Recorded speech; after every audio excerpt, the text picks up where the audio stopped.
if you think about like repeated relational patterns or repeated themes that come up in your life, especially in relation to other people, yourself, or the environment around you, you might, continually find yourself in conflict with people that you're close to. It's almost like you attract it or something like this or something. So this is like drama or something. And it's like this repeated relational experience. So we want to help identify and start to create the needed relational experience. So maybe the opposite, or identify with the client what is the needed relational experience that you're looking for when you're interacting in these ways or in these different experiences you're having with people. What's the need underneath it for you? Is it to be really heard and respected and understood?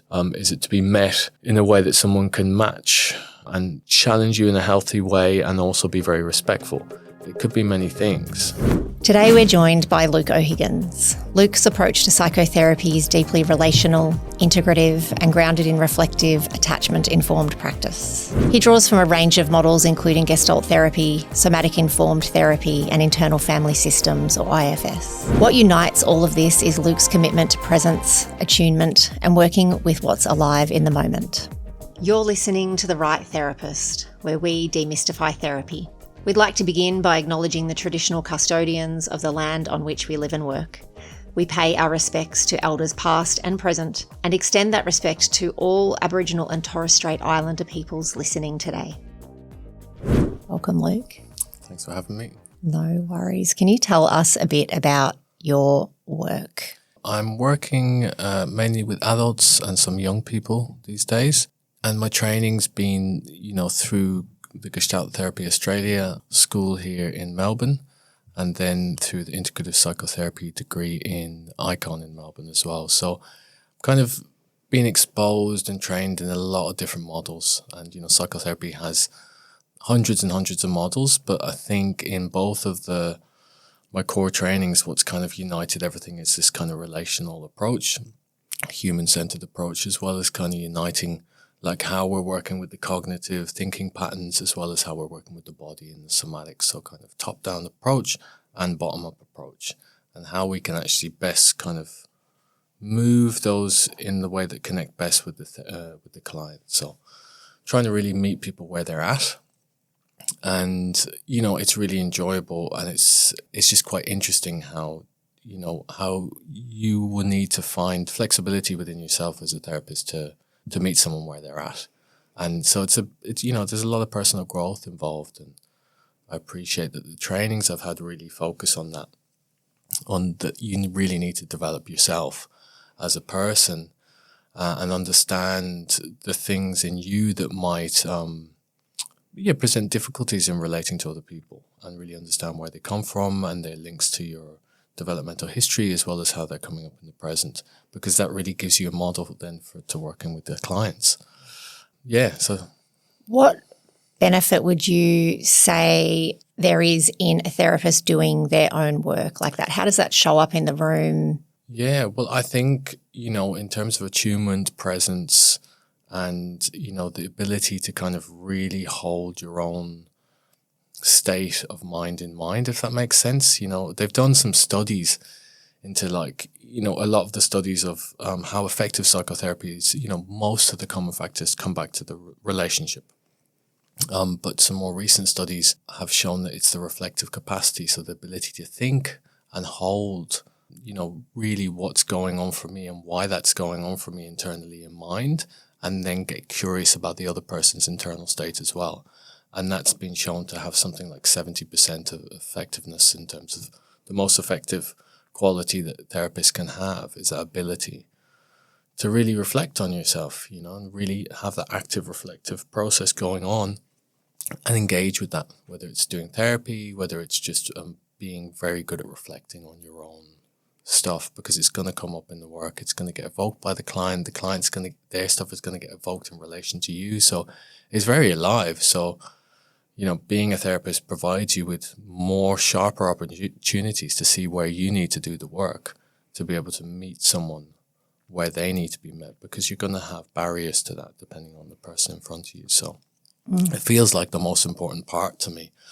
And yeah, I really appreciated the training in the Gestalt therapy was, we had to do, I think, 3 years of therapy ourselves. And, if you weren't reaching that ability to reflect at the end, you weren't going to get to the second half of the course. It's so integral, which sets us aside from training in psychology and psychiatry, which I think is a big problem. There's fantastic psychiatrists and psychologists. And, they don't have to do that work, which is odd for me, coming from a more relational approach and background, Yeah. That's what we're trying to get our clients to do. So if we haven't done it and we don't understand what that process feels like, how can we really help our clients get there? Yeah. And how can we be really present with what's happening for the client if we've got a lot of our own unprocessed, unresolved, unintegrated stuff going on in the room? Yeah. And I guess it's about holding that, right? If we're aware that we have that, which we will, right? We're human beings. Like, we're going to have that stuff in the background. How to bracket it, how to understand how that might influence, how I might move towards or move away from someone. So the whole attachment piece, it's huge. It's everything, really. So I need to be very aware. So it's, I'm really grateful to the work in itself because it helps me a lot. It's not why I'm doing it, and it's also like just you learn so much about yourself through the client work. Yeah, absolutely. Always learning a lot about yourself. Yeah. Yeah. And that, the ability to, when something does come up for the therapist, as it does because we're a human sitting with another human, the ability to realise that that's happened, kind of bracket it and go, okay, something's going on for me there. I'll have a look at that later and come back to presence and come back to the connection with the therapist is such a huge part of our training and so important for the therapy that the client doesn't get missed or lost because we've got our own stuff kind of coming in. Yeah. Yeah. Yeah. Yeah. So you trained in Gestalt psychotherapy and integrative psychotherapy. Yes. So you've trained in a lot of different models. Yeah. Which models do you mostly draw on? Well, I think what's been really interesting, doing the second qualification in integrative psychotherapy was seeing how integrative my Gestalt training already was. So that idea of like the top-down, bottom-up processing, that we actually get trained in both. We get trained in thinking patterns and how to maybe challenge and support that. And that's the top-down, the more cognitive side. And then the bottom-up, really focusing on the body first, where emotions might be located in the body and working through processing in a more somatic focused way. And you can use both. I mean, they're both, and some people will respond more initially to one, and it's good to be able to do both. And you're also modeling for the client as well. Yeah, so I think all the models, there's so many models, as I said. The more models of therapy that I get trained in and do trainings in, I learn that, they're very connected, very, very connected. So something like interpersonal psychodynamic, which is a bit of a mouthful of the person's, which is a fantastic model that's really, there's some great people up in Sydney, Chris Rao and Joan Halliburton, who's written a fantastic book. And it's just so similar to Gestalt. And I realized there's actually quite a lot of crossover in terms of, really tracking the tone, the shifts in the body, the shifts in movement of the face, and their focus particularly is on the language, which I found really useful. So, what are the first words that the client really says in session, how that will tie into the themes that you end up working on, and, how your tone and language use is very important to have kind of effective connection with the client. So then we're looking at the kind of right brain to right brain attachment thing as well, which is, attuning yourself with the client and having this kind of very, being very aware of how you will impact the quality of the relationship. So you're really trying to meet them again where they're at. And that kind of attunement, it all kind of ties back into attachment as well. Yeah. So again, it all kind of always kind of comes full circle. And whether that's IFS and parts work, which we do in Gestalt a lot, and then they do a lot in focusing, which I'm really interested in, which is very similar way of working with the different parts. a part of me that feels upset, and a part of me that feels worried, and a part of me that feels angry, and how to integrate all of those parts. Yeah, I think parts work is something that has really, though I was a Gestalt psychotherapy client and Gestalt psychotherapy student and then Gestalt psychotherapist, so I was already doing a lot of parts work, but bringing in internal family systems therapy where you're really naming and separating out those parts and really understanding what each part of you is doing or trying to achieve, that really changed things for me, making it really explicit. And it's very clear, when you speak in that kind of language, you're really being able to communicate something to the client that the client can really start to understand and work with. Yeah. And I guess like Richard Schwartz, who developed the model, will often say like he noticed his clients talking, I think there was bulimic clients that he worked with at the start talking. There's a part of me that, wants to eat, and there's a part of me that feels really guilty about it. So we're already using that language a lot. So we've got that separation. So then we can work with this part and we can work with that part, and we can talk from this kind of grounded, age we are, self, all-knowing self. It's funny, it sounds quite spiritual, doesn't it? It's IFS, Internal Family Systems, does have this kind of spiritualness to it, but at the same time, it's very practical. Yeah. So I kind of like that. And you can lean on either side depending on the client, Yeah, it's quite similar to like energetical work, which is it's pretty powerful. And the visual aspect of it I find amazing. It's so rich once you kind of can do the work with the eyes closed, and what the client can visualize is, incredible. There's so much information that comes from that. I think when you can visualize the part of you that's afraid or the part of you that feels guilty or whatever it is, there's more information available. Yeah, and it's limitless. Another model that I've been using and just been learning a lot from is the adult attachment repair work. David Elliott and Dan Brown developed this model, and there's a bunch of people, including like Dr. Charles Darien and others who are working on the new edition of that book. And it's fantastic because they use the creative imagination. So they're imagining these ideal parental figures that you can call on through this guided imagery that will have the qualities that you need to really regulate and soothe and support yourself.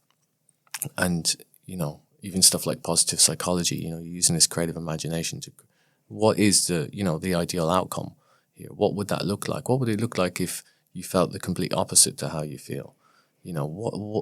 Let's get into the detail, and you can get very creative with that. And there's unlimited creativity to the mind that's just so rich, and people will just find their own way of describing it that's unique to them.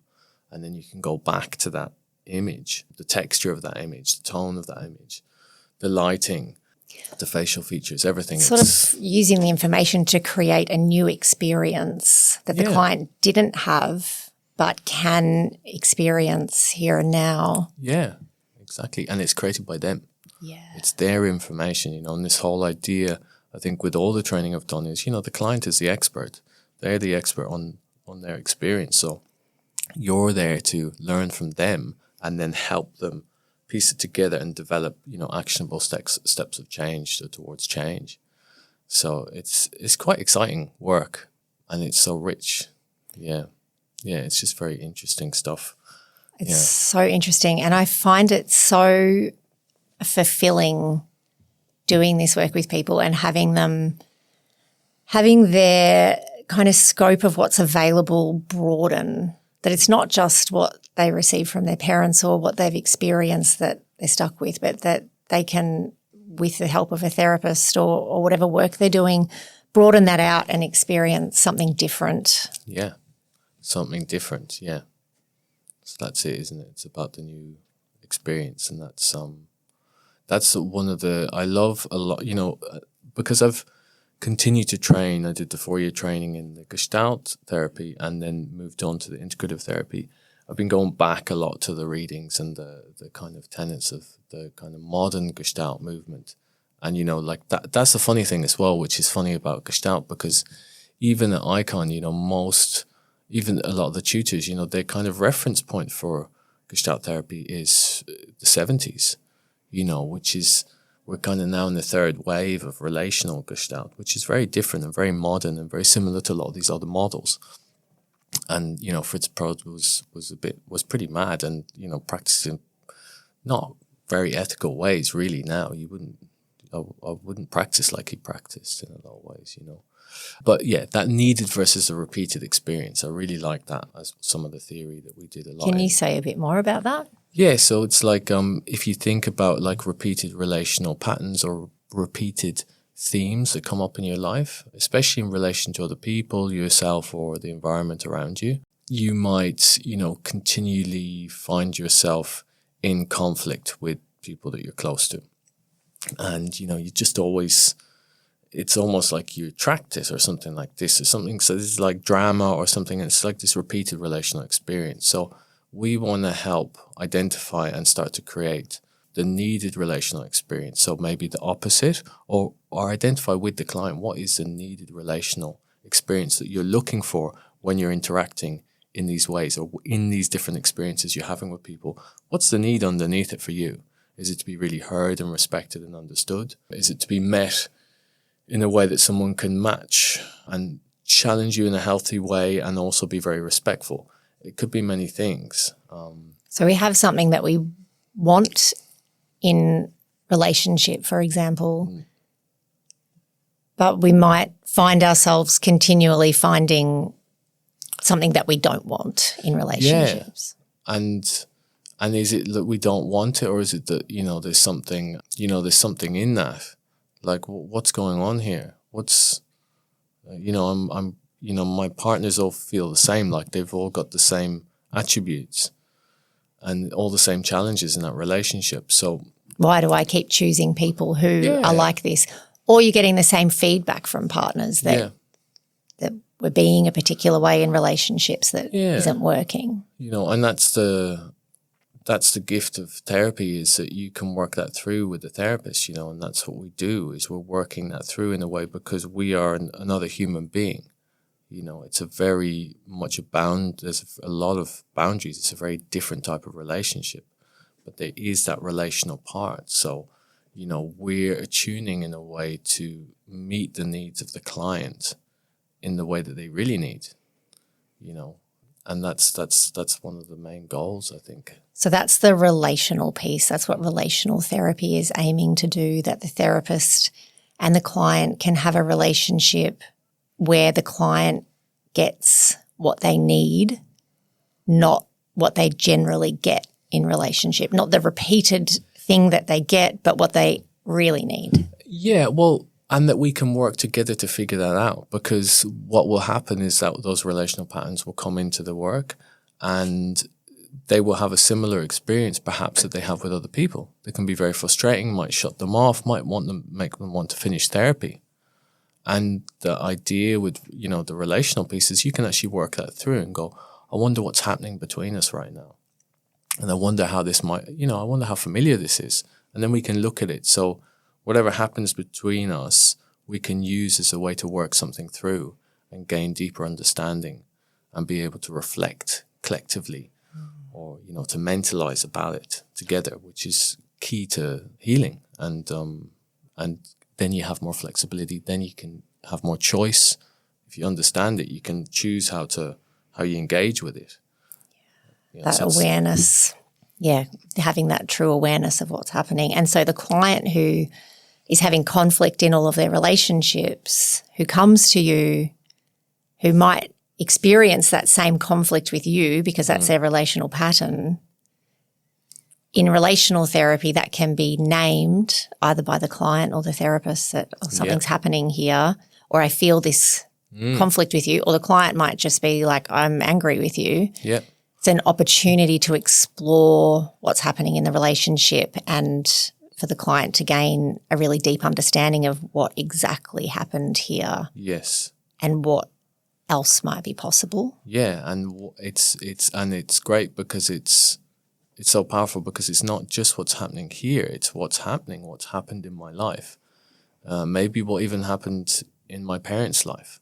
there's intergenerational pieces to this as well. So it can pull on many different strands of the client's experience of life, because they're all coming into the room. And that's why, again, it's so important for us as therapists to be really aware of what might be happening and really kind of attuned, to be really thinking about, well, what is the need here for the client? Because we want to be making that explicit so that the client can work towards it together. It's not just about us meeting the need. We can make it explicit as well, which makes it, I think, more powerful, because then we understand what's going on and we can, really start to think about it together. And that's another place where the therapist's own personal work comes into play, because when a client sits down and says, I'm angry with you, or I want to finish therapy because there's been some kind of rupture or a repeated pattern is happening, if the therapist is going to be reactive to that and offended or feel like they've done something wrong or feel not good enough or whatever might come up. Or dismissive, Yeah. It's all, I remember asking in class, when I was studying, is it always about, the family structure, and I don't think it always is, but it's often, if we think of those attributes you described, a lot of them are going to mimic parental responses. So, we want to, and this idea that, IFS has, and, Dan Brown and David Elliott's work with the attachment repair, it's like the ideal parental response. What's the ideal parental response? Because we're trying to create an internal working model within the client's attachment system of an ideal response that they can start to give themselves. And we can model that. So if I'm dismissive, what am I modeling? What am I saying to the client? How powerful would that be? And the thing is, then there's that whole rupture repair piece, because, I'm a human being and I'm not perfect. And a lot of what's great about psychotherapy is we can work in a relational way. So we can say, look, I might, and I'm going to get it wrong sometimes. So we're going to, and I'm going to be trying my best to really understand your situation and you, and how we can work together to move towards these, actionable steps of change or flexibility in responses. And I might get things wrong. So, we need to contract around that and work out ways how would I know if I got it wrong? How could you let me know? And again, if you think of the power of that relationally, that experience that someone actually cares enough to really check in with you. If I get it just a little bit wrong, I really need us to understand that so I can really make sure that I'm supporting you fully here. And it's also challenge as well. It's not just being nice. It's also challenge and, am I too nice? So there's a whole, it's huge. And again, what a huge development for a person, for me as a therapist, to be in that chair. I develop and have developed a lot as a person through the work, and I think all therapists do when you're doing relational work, because you have to. It really calls us to be really present and really notice what's going on for us and what's coming up for us and how we are relationally. Yeah. So Gestalt is a big part of your work. Yeah. It sounds like IFS is a big part of your work. And you've mentioned a few times attachment. Yeah. Can you say a bit more about that? Yeah. I mean, look, it's so... this is so much to say, and I want to put a disclaimer that I haven't written a book about it. I'm not a expert on this, but I'm a keen student of all of the literature around attachment, and it's just very exciting stuff, because the ability to repair attachment injuries or kind of experiences of not being attuned to as a child, especially within the first 2 years of our life, which is when the attachment system forms, all of what's going on in those first 2 years. And the capacity of our parents or parental figures is so impactful on us. And, it's huge. So to be able to work in a way that facilitates more awareness around that and healing around that is I feel like that's so important. Can you give an example of what an attachment injury might be? I'm using clinical language and I'm not a psychiatrist as well, so I want to give a disclaimer there as well.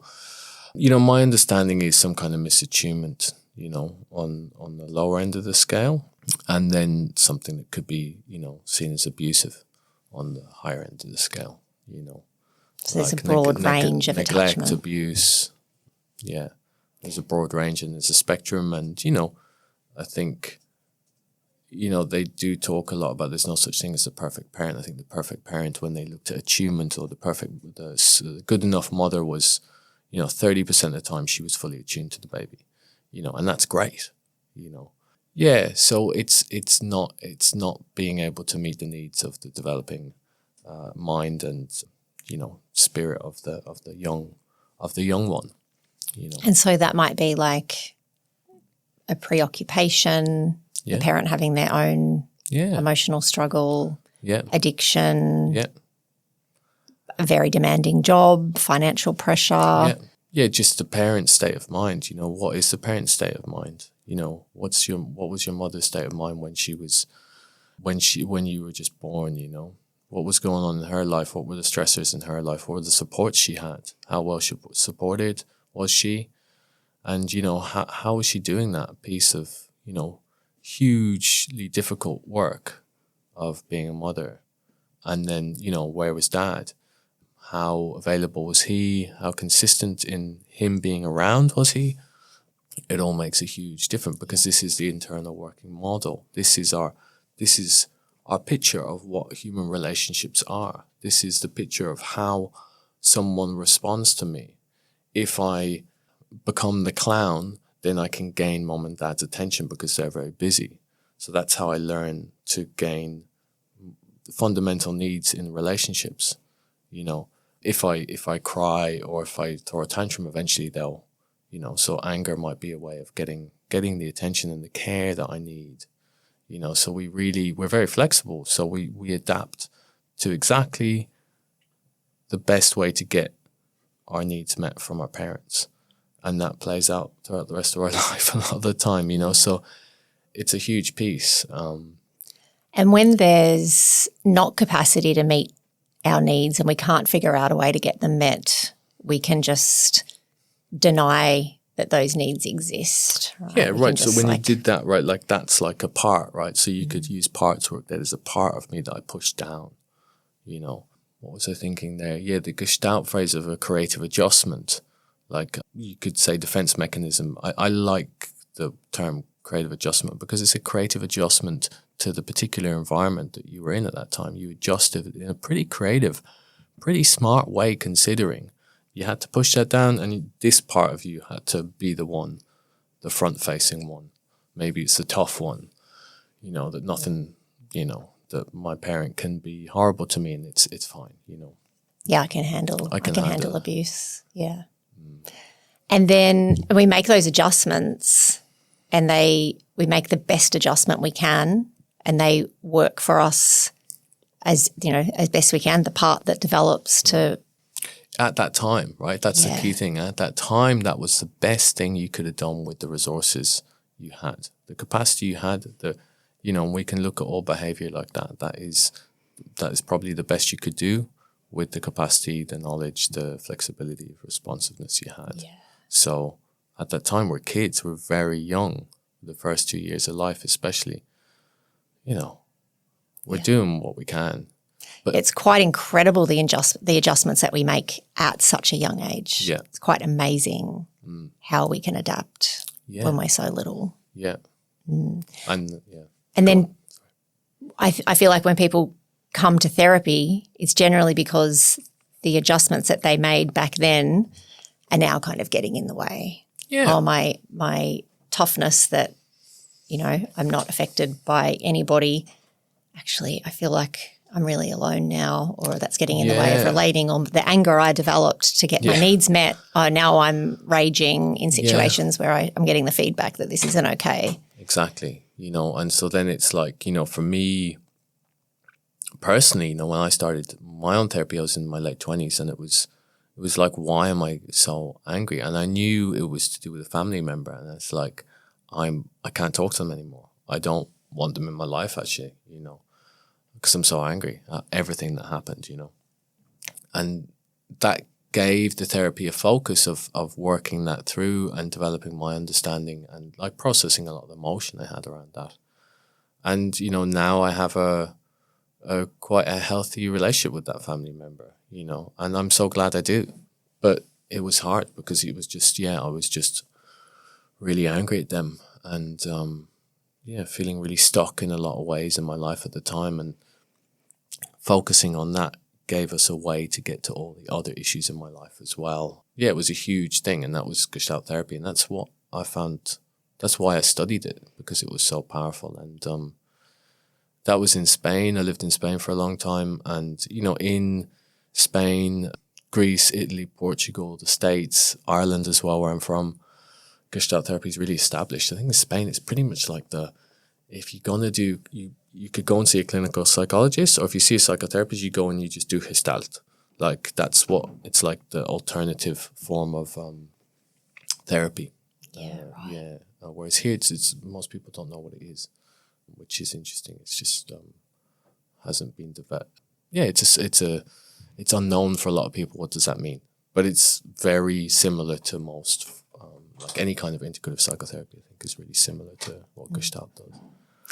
And what you're describing, you don't have to use yourself as an example, but what you're describing of having a lot of anger towards someone, needing to essentially go no contact, cut them off, and then coming to a place where you can have a really healthy relationship with that person. Yeah. That's not just like forgiveness, is it? Like, what is that process for somebody to go from not being able to have a relationship or not being able to even tolerate what a relationship has caused to being able to feel really integrated and grounded with that? I think it's, in terms of a therapeutic approach or just being in therapy for that particular issue, it's a lot about the expression of the anger, being able to really speak from the angry part, say, or that anger place, to really get a voice to it and, give it a lot of respect, because it's marking something that wasn't right, that shouldn't have happened to you. And like, that's so important to respect and to really kind of promote the validate expression. So that's a huge part, because if you can do that, then you're at a better place from which to express that anger towards that person in a way that, that might promote the forging of a healthier relationship with them with more respect, mutual respect. And even if it didn't end up being a healthy relationship with that person, sure, that might not be a possibility in some circumstances, but really understanding what happened and how you were changed by the experience and what parts of you emerged as a result of that experience just brings a greater ease and alignment and integration within yourself. Exactly, right? Yeah, you understand. So there's more of that reflective capacity, that understanding the internal states. Like, I know myself and I can connect with those parts internally, and I can soothe and validate those parts internally really well. I know when I feel like this, I need something that I can actually turn towards or turn inward and give myself really well. And, sometimes it's because, we practice that in therapy, and I got an understanding of that, and I got a sense of that, which is, again, a big part of the relational work of psychotherapy. Yeah, and creating safety in yourself. Yeah. We can't change what happened and how we were changed by it, but we can change how we carry it now. Yeah, exactly. We can change. Yeah. And that's what the focus is on how we need to change and how we want to change. Yeah. And it ties in with that, the repeated theme. When we don't understand how we were changed by our trauma, whether it's capital T trauma or lowercase t trauma, when we don't understand that, we don't have that choice. And we are likely to kind of repeat those themes, and all those things play out again and again in our relationships. Yeah. And I think it's important to kind of like acknowledge that that's normal. Like, we all do that. We've all done that. We all continually do that to certain degrees. Like that's, what do they call it? Repetition compulsion. Like this is it's trying to work something through again and again. It's just, can we hear what's trying to get worked through? Do we have the capacity? Do we have the awareness? And how can we build that so we can respond in the needed way to what's being called for here?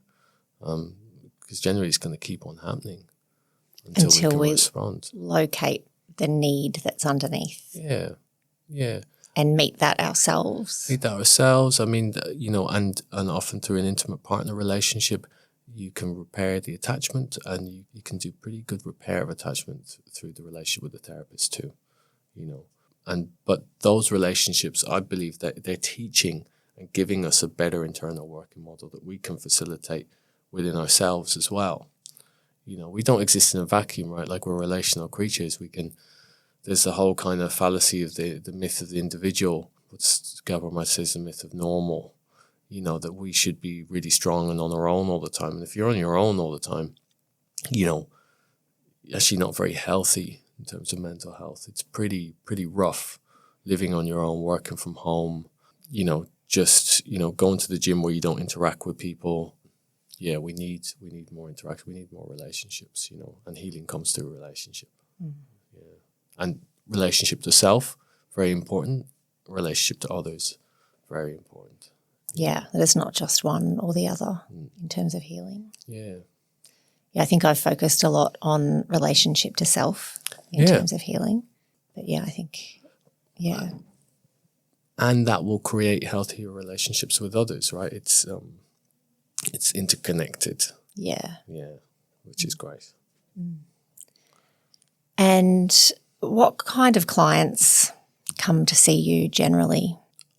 It's a hard one to answer, because I think, we've been working together for a while, and you asked me, I think when I started practicing, there are particular clients that you'd like to see, and I've generally felt that I've always appreciated seeing a broad range of clients. And I think, I've read and I've heard people saying that clients kind of find you. So, yeah, it's interesting. Like, I've worked a lot with recovering or recovered addicts of different kinds, which I find I really enjoy that work.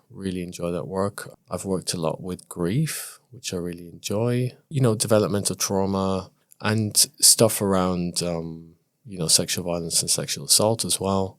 Yeah, a mix of everything. I've really enjoyed working with young men and young people in general. I think there's something very meaningful for me working with young people because, I think, like, growing up in Ireland, a lot of my friends ended up in the psych ward, and the support there was nothing. They just get fed really heavy antipsychotics and never really get given therapy.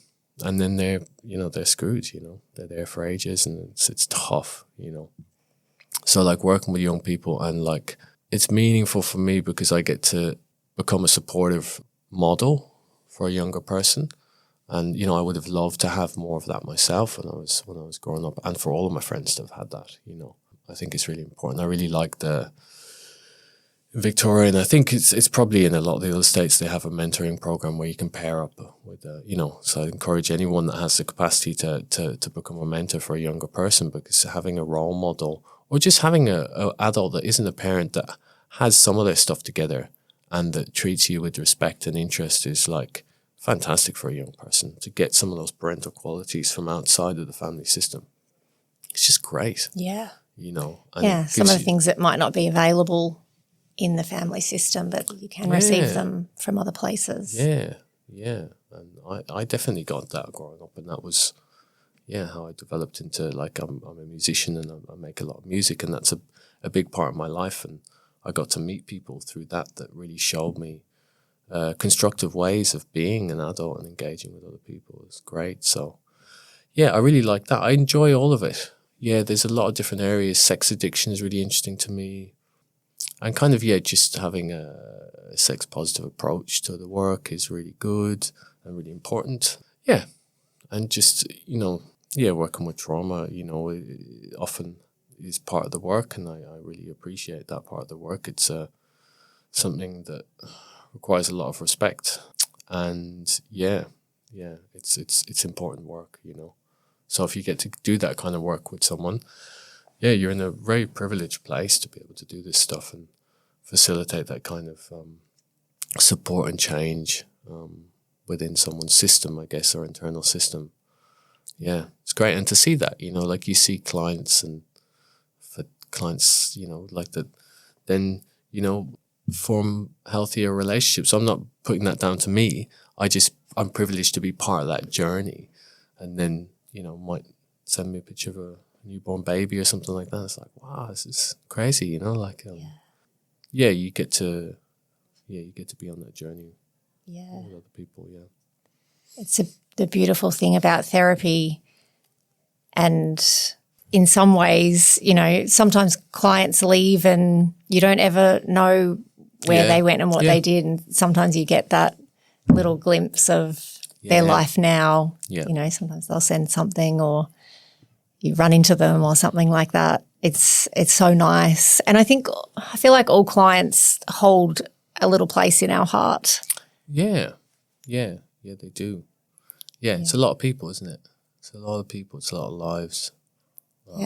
It's a really interesting job. It's a really interesting job. Yeah. Hold a lot of stories and a lot of feelings and and all that change that happens, you know, and it's a really interesting kind of work to be doing. I think something, you know, through this further studies I've done that I've become really interested is in group work.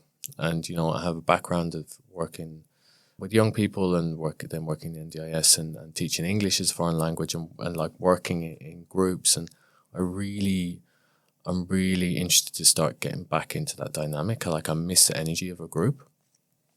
And in terms of like therapeutic applications, it's huge, you know, and they've done quite a lot of studies into like group therapy, especially interpersonal group where you're doing actual therapy, you know, can be more effective than, you know, and it's a great add-on then to doing your individual work. You might need to do some individual work first to get to a place where you could then do something like an interpersonal group. But then, you know, it's a huge experience to share something very vulnerable into a group and to be met relationally by not just one set of eyes, but another 8 or 10 people that will look in your eye and they might have tears in their eyes and they really get you and really care. And there's a universality to that quality of like pain and suffering that we go through, that we all think that, oh, this is just me. I'm just going through this. I just do this thing and I can't stop doing it, or I feel this way and I've always felt this way. And to get that that quality of understanding that, oh, these people really get that and they have their own version of that. It's like, it's huge, you know. It's really de-shaming, isn't it? Yeah. We get so siloed in our pain and our trauma and the things that we think are wrong with us. We feel like it's an individual experience that, you know, you look around and it looks like nobody else is having this battle and that there's something wrong with me, that I'm going through this. And so we keep it secret and lock it up and sharing in therapy. But I think I agree with what you're saying about group work, that when that can be shared in a group, when you feel safe enough to let other people see what it is that you're ashamed of or that you think you shouldn't be, or a feeling that you think you shouldn't be having, to be met by other people is so profound. Yeah. So it's like, I think it's a really powerful experience. And any group, you know, you can go do men's group, a women's group, a mindfulness group, you know, there's different levels of group work. I think any group experience is really, it's just really important, like a team sport, you know, like we need that. You know, this is how we're supposed to be. We're relational beings. We need to be interacting with groups of people in healthy ways. And I would encourage anyone to join some kind of group. It's community, really, isn't it? Yeah, community and connection. Yeah. That we can get so separated from. Yeah.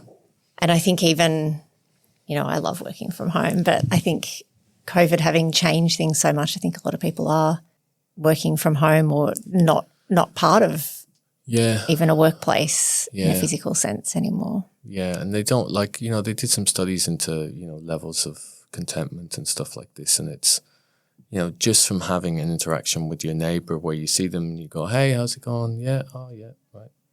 Like that's already changes your state. It's huge. Like when we need that. So yeah, we just, and I think in the modern world, you kind of need to create that for yourself, unfortunately, in a way. But it's really important that we start to lean into that. Yeah. Because, and look, I mean, people's needs are all different. There's going to be people that will, have a different capacity for being relational all the time, and it's very individual, so there's a spectrum of where we're at with that. And I appreciate that too. It's not just everyone needs to be really active in all these relationships all the time. It's what's each person's level that they might need to lean into to create more healthy balance in their life, Yeah. That's Just thinking of my neighbours and just those little conversations over the years, and it's made easier by being able to stay in the same place. That's actually not lots of people's experience as renters. We move around every year and you don't get to develop those longer term relationships. But having been able to establish that in the last sort of 7 years in the same place, having those neighbours actually really decreases my stress in certain times when I can call on them for just a little bit of help with something that would otherwise be quite a consuming stress. Yeah, it's fundamental, isn't it? That kind of support around you is great. Yeah, and I think, that's something that therapy brings in terms of a supportive person in your life and a supportive therapeutic relationship. And hopefully that also expands us into developing more of those kind of relationships. Yeah, exactly. Yeah, what we're working on is developing, patterns of engagement with each other that can then be replicated outside of the room. That's what we're looking for, is to then how this gets applied and impacts the client's life in a positive or constructive ways outside of the therapy room, and how their flexibility, ability to kind of, I guess in Gestalt, they use the word experiment a lot, which is really nice, like a graded experiment. Like where's the growing age for you in increasing your social circle? What is that, and how can we then break that down into the smallest kind of amount of change that would be not too much for you, but not too little where you're not going to bother. And what's that experiment that you can do now? Well, this week, what might you like to try, and how can we work out this experiment for you to do together? It's fantastic. I think I really like that. And the other part of that work of what is in the way of connecting. And there can be so many things, some of them not to be worked through in therapy perhaps, but some of the things are, maybe how we've been let down by people, or beliefs about how safe other people are, and from our past experiences. Right. Yeah, so we're going back into potential attachment work there again, so it's all very connected. Yeah, what might get in the way of this happening? Yeah. And what might we need to do to help facilitate that kind of, that responsiveness that you might need if something got in the way? What might you need to do then? And how could that go really well if you responded in a particular way? What might that look like? Yeah. I really like that approach as well. Like positive psychology is of another model that I've recently started to gravitate towards, and it's just fantastic. And just, that, I can't remember the man's name that's one of the key people in that field now, but he would say, we're solution focused, we're not problem focused, because, I guess the catchphrase for them is therapy always focuses on the problem and we focus on the solution. We're the best, give us your money. We're not going to get bogged down. But that, and that, like the interpersonal psychodynamic model, they talk about amplification and amplification of positive affect positivity. So finding that glimmer of the positive outlook and really amplifying that. And, we do that in relational therapy by, like what you're doing now, right? You're nodding your head, you're smiling at me. This is this kind of, the thing that we learn when we look at our mum. this kind of attunement that we're modeling that just naturally happens between humans. So yeah, it all ties in, eh? It's great. Totally. Yeah. And something else that kind of just strikes me in this part of the conversation is that we're just not meant to do all of this alone. No. And sometimes doing it all alone feels like the best and safest and most reliable option. But ideally, we are community creatures. Yeah. That we need the support of other people. And when I just think about like what life is in this, even just in capitalism, we need the support of other people in our lives to navigate it. Yeah, it doesn't work otherwise. It's very, very hard otherwise. Yeah, I'm just going to keep on throwing out different models. Yeah. But yeah, Sally Denham-Vaughan and Marianne Shidiak, I think is how you pronounce their names. They're from the UK, but they're Gestaltian, but they work, the model they've developed, which ties into pretty much all relational work, I think, is this model of self, other, situation, and, so much of the texts I would have read in my training, it's always like we're born into a relationship with ourselves and the environment around us, and this self, other, situation is really nice because you can think of those three components, me, the other, and the situation or the environment, the wider environment. And that environment can be a small circle, can be a big circle, can be the wider world. It can go out and out and out. There's many systems that we're part of. But yeah, you can use that to really understand what's happening because it's going to involve self, other, and situation. And the other could be an object as well. But these dynamics are always happening. Can you give an example of how you might explore that, the self, other, and situation? Good question.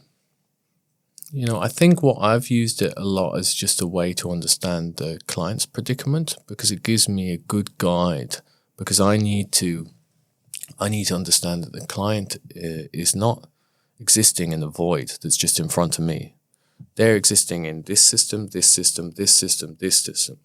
And, by the time this is probably published now, I will be a registered supervisor, and that's the model we use for Gestalt supervision as well, because you're thinking about the supervisee and their relationship with the client and the client's relationship to their world. We're always looking at, well, what is our work?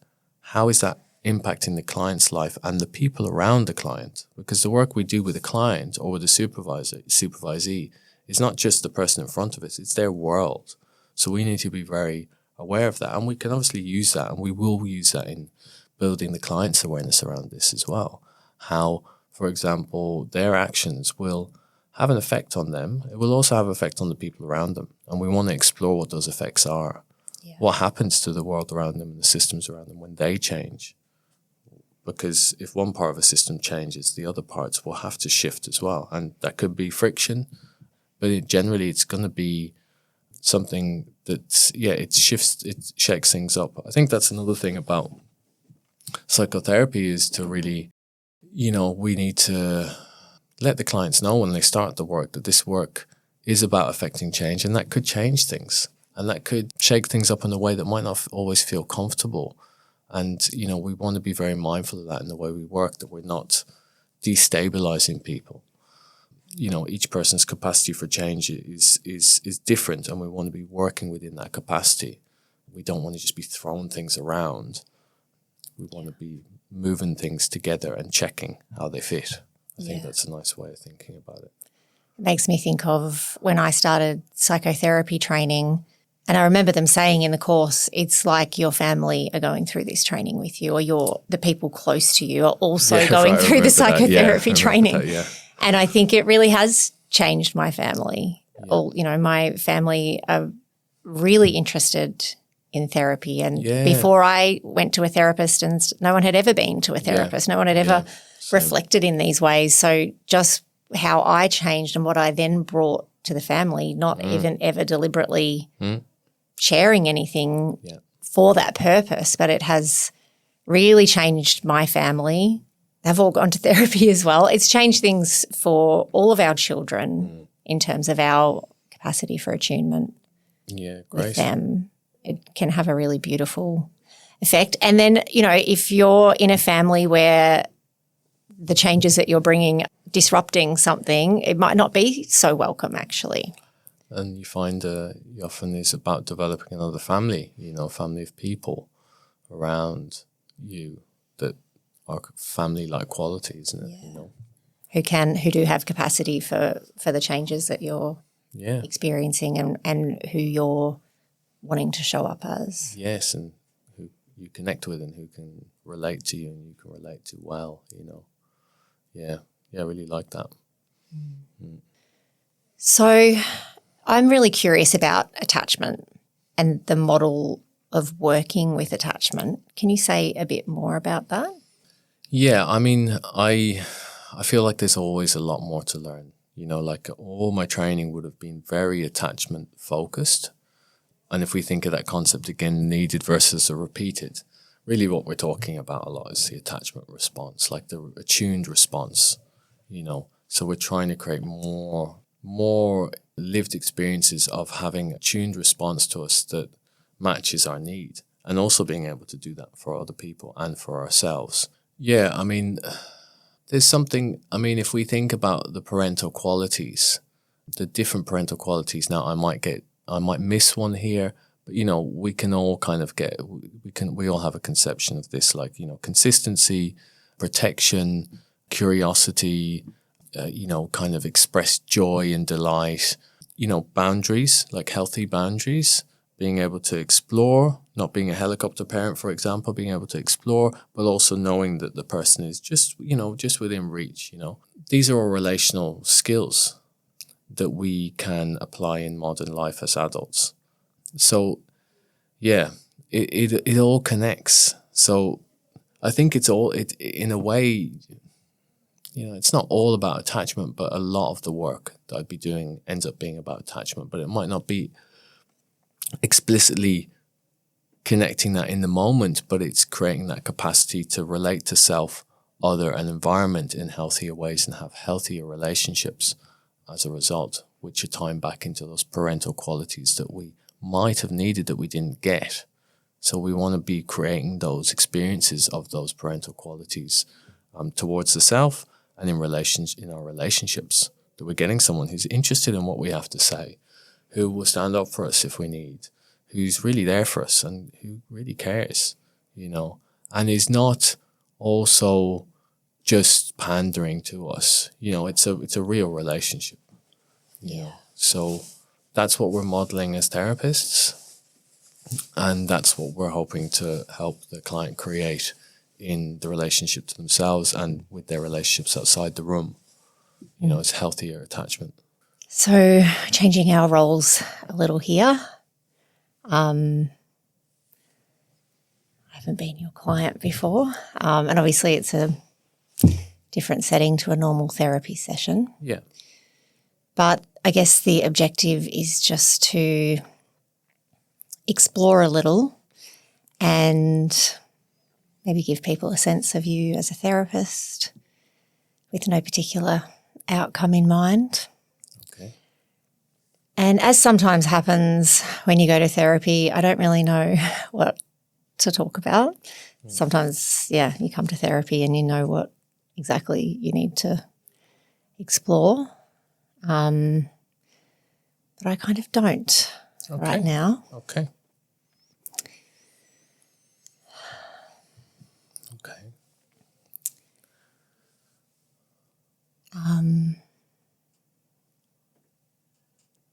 Okay, well, that's all right, isn't it?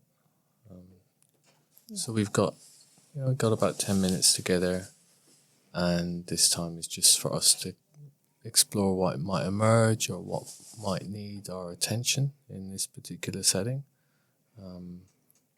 Also, just to let you know, like, there's nothing that we have to talk about or have to focus on. It doesn't really have to be anything. It's just a bit of time for you, really, and for us to kind of see what might need our attention together. That actually sounds really nice. Just a little bit of time to just be with whatever's here. Yeah. Feel myself relax a little. with that. Okay. Like, What do you notice it tells you you're kind of relaxing a little? sort of notice my chest drop a little, like switch off a little. Yeah. That sounds quite nice. Yeah, feels restful. I feel like a bit slow. Right. Yeah, just like a dropping in my chest, even physically. Yeah. What's that like to do with your hand?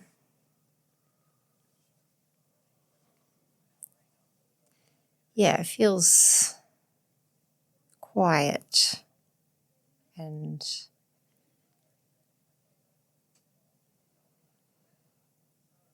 I kind of feel tired, actually. Yeah. Kind of feel tired. Yeah. Yeah. Which I hadn't noticed until now. And I'm noticing I'm a bit hungry, actually. Okay. Yeah. Okay. Yeah.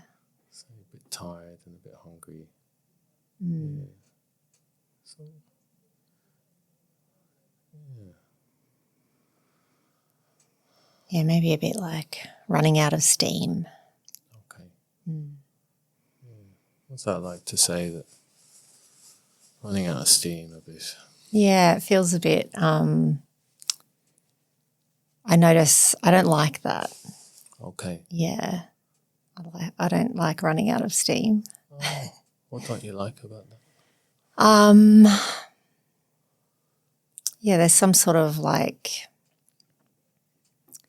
lack there or yeah, there's part of me that wants to be energized and on. Right. Yeah. Part of you wants to be energized and on. Yeah. Okay. And then part of you's kind of running out of steam. Yeah. Okay. Yeah. So I'm slightly uncomfortable with running out of steam. Right. Yeah. Like I sort of notice my head. Oh, go you down. go down. Yeah.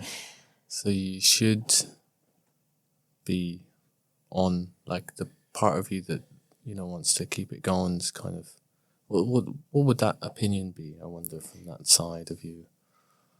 Yeah. I think it's like, you're fine. You're fine. Yeah. Oh.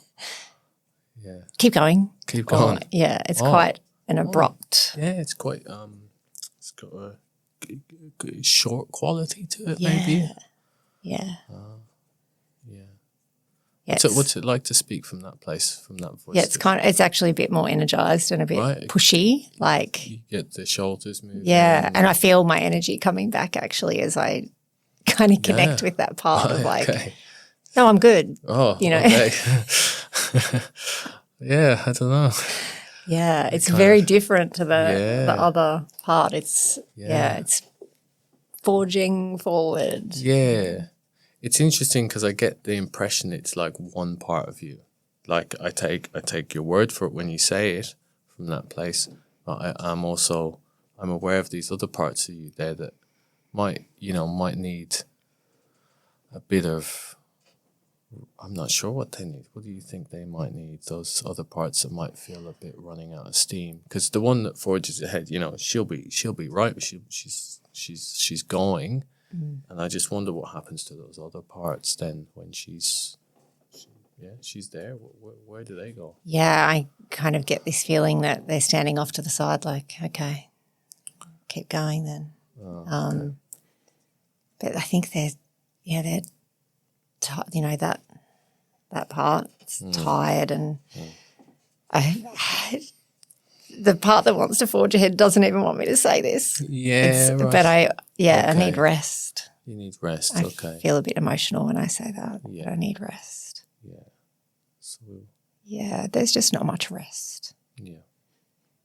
Yeah. So just... Yeah.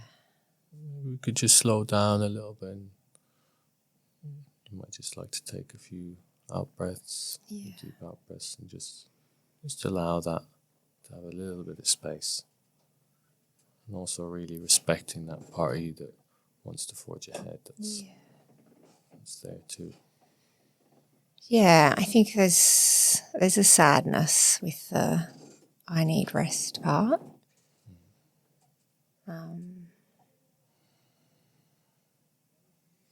That, you know, I there are opportunities to rest, but I think the part that forges ahead is like, no, you're fine.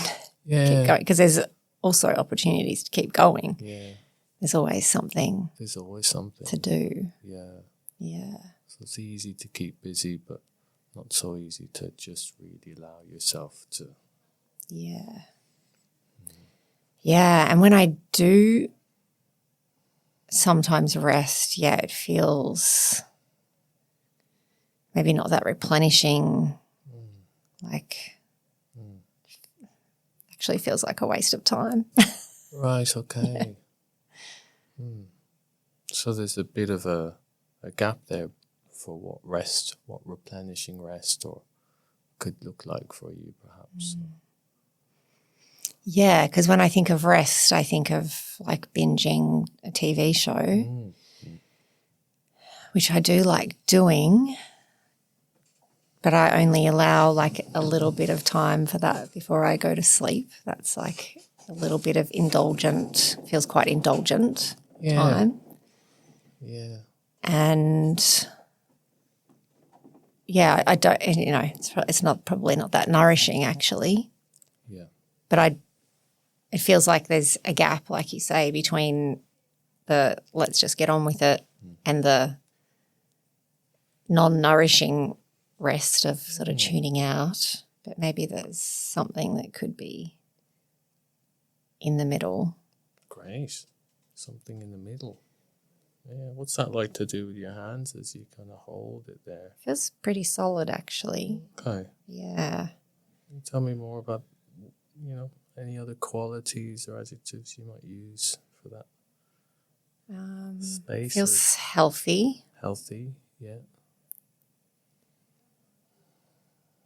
I think it could involve like exercise or movement. I kind of just get this feeling that it might. And usually I do exercise from this part. The like Right. just go and do it. do Just it. get on with Just it. do it. Yeah. And I don't enjoy it actually. Right. Okay. Don't enjoy it. Fair Don't enjoy enough. exercising. Fair enough. Yeah. Yeah. And I hear you don't enjoy exercising when it's another thing that you have to do. Just go and do it. Yes. And it also feels like a waste of time because if I book in an exercise class or something, it's like, well, that's by the time I go there and get back, that's 2 hours. Thinking about, got a lot. Yeah. Yeah, so I wonder for that other part for this, if we could come up with or if there might be a phrase to represent this, or a word to represent this. The word that comes to mind is natural. Natural. Okay. What do you notice when you say natural? Yeah, it feels gentle. Okay. Like not going and sort of just trying to smash out some exercise, but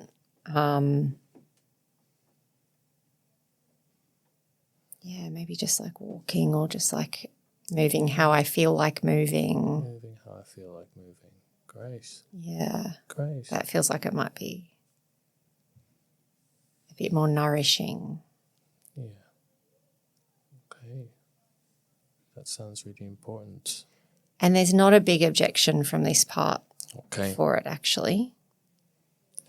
And what about from the other part? The one that held some of the sadness. I wonder how that's going. Just listening, perhaps. Yeah. Here's what we're talking about. It's almost like ears prick up a little bit. Like, yes, okay. What would that be? Yeah. Yeah. So it's unsure, but it's like, okay, that's different. Okay. Yeah. Well, I'm just noticing the time. We're kind of coming towards the end. We've got a little bit of time left. I just wonder how to close this moment, perhaps just taking a few breaths with all those parts. Would that be all right? Yeah, that sounds really nice. Okay. Yeah. Okay, so let's just take about 4 or 5 breaths. They all feel pretty aligned, actually. Right. Fantastic. They agree. They agree. Great. So just breathing together, then you might say something like, as I breathe, you breathe, or I'm giving you breath. And just imagining breathing together with your parts.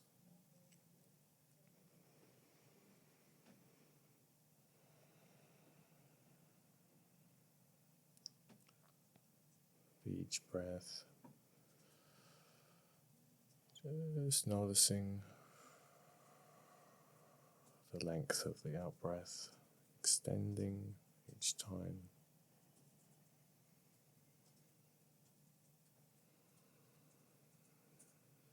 And just thanking the parts for showing up today. Just noticing myself smiling just feels like I'm in like a centered place where neither of those parts are pushing. I feel like I'm more in this with that breath. The natural space. In this, yeah. Okay. Well, I want to say thank you to you for doing this, and also for those parts. Thank them for really giving us all that information and letting us know where they're at. So we appreciate their perspectives as well. Thanks, Luke. Okay. Thanks for being my therapist. It's okay. Do you need to move that in the chair or anything? No, that's okay, I think. So I don't want to move out of this chair. It's nice. Okay. It's a nice spot to sit now. Yeah, it's interesting I've had so many times when I've gone to therapy. Like, oh my God, I've got to talk about this. Yeah. But plenty of times when I've gone to therapy, and I think sometimes I hear clients say like, oh, I thought about cancelling because I didn't really have anything to bring today. But that when you come with nothing pressing, that there is really a space I agree. for something to emerge. Yeah, sometimes the most powerful session seems to happen from that space. And I think there's some, if we think of that kind of, what we might do at the start of the session sometimes is like clearing a space or having a bit of meditation. It's kind of allowing that to for our minds to quieten a little bit and just for us to be in this kind of more grounded space from which the real things underneath can just get a bit of space, a bit of airtime. And they're always really important, aren't they? Yeah, I really liked the way you guided that. And it's, even now still it's really interesting that from seemingly like nothing and you just saying, well, here's 10 minutes to just be with what's there, that, we still didn't know what was going to happen. Yeah, right, yeah. And that, just noticing something in my body led to a really nice exploration. Yeah, that's great. I mean, and that's part of the kind of frame setting work, I guess. If we can be clear about the time that we have together and the containment around that, it can allow for a safe enough experience from which you can, stuff can emerge. It's really feels like a very simple but really useful thing to implement when you're working, right? It's just setting the frame really clearly. Just the time's a big one, isn't it? It I is. feel like when you can name the time and you and the client know exactly when this session's going to end, what emerges is what can be sat within that time. I think there's been early in my career I was kind of looser with time and then things would come up towards the end that there wasn't time to be with because I didn't hold the frame like that. Yeah. It's so powerful, and it's so, it seems simple, but it's some of the most important part, I think, of the work is a really clear frame setting. It creates a safety for us, for both of us, I guess, really. And for the parts that might come. Yeah, exactly. Yeah. They're listening, I guess we could say. They're always listening, so that sounds safe enough, then they can express themselves a bit clearer, or they can come up a bit more. Yeah. Or hang back if they're like, no, there's not going to be space for me today. Yeah, exactly. Yeah. Which is great. Thank you so much, Luke. Yeah, pleasure. Is there anything you wanted to say about? No, just it was nice. It was really nice to work with you, and it usually takes me a little bit of time just to kind of transition back out of that space of being in that role. So yeah, just appreciate the parts and appreciate your ability to come forward into this. So thank you. Yeah. If this conversation resonated with you, hit subscribe and click the link below to download the Source app. It's free to get started and helps you find a therapist who truly fits fast.